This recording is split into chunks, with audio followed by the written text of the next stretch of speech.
what we are doing to the environment is just a mirror reflection of what we are doing to ourselves. Very warm greetings to one and all listening to me. I would like to thank Tachyons for introducing Speak Up 2.0 and giving me the opportunity to speak on the topic of current environmental issues in India.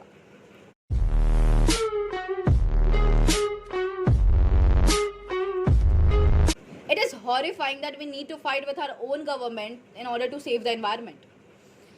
The entire South Asian region is threatened by the climatic change.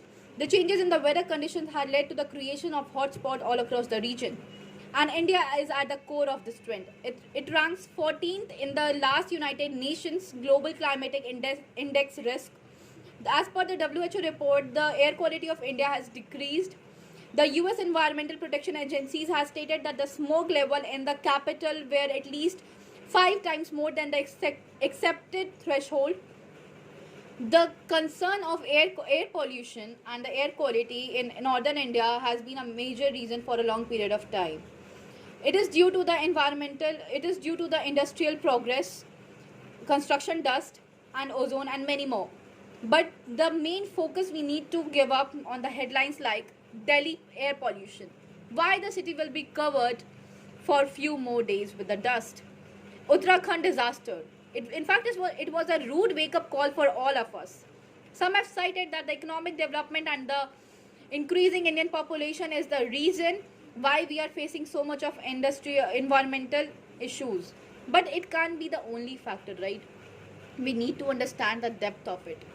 The issues that we are facing today are land and forest degradation, resource depletion, the loss of resilience in the ecosystem, loss of biodiversity. But the major concerns nowadays are air pollution, groundwater depletion, use of plastic, garbage and sanitary, climatic change.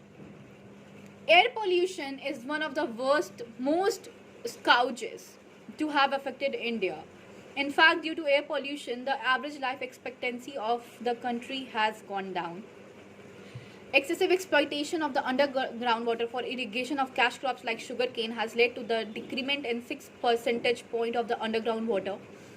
The increasing tormenting heat waves in the past is a simple indication for all of us that the global warming is increasing, and which is leading to the climatic change. India's demand for the polymers are increasing day by day. But we need to understand that the plastic is one of the least biodegradable substances that we can use these days.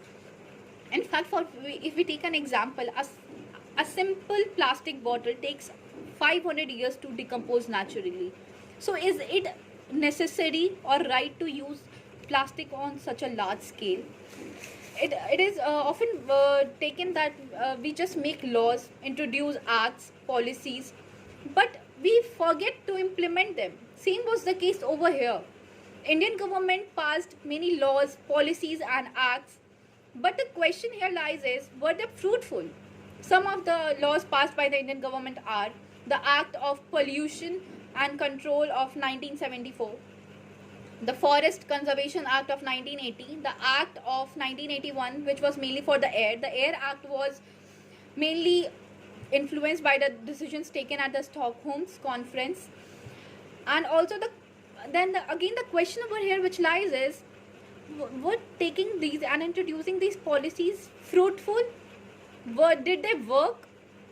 Any kind of decision passed by the government of any nation is not successful until the people or the citizens of that country confides by them, follows them, or they understand their responsibility towards their nation. We as a common people need to understand that we have just not only come on the earth to survive. We have got some kind of responsibility towards it. We need to keep our environment, our surroundings clean, healthy, and maintain and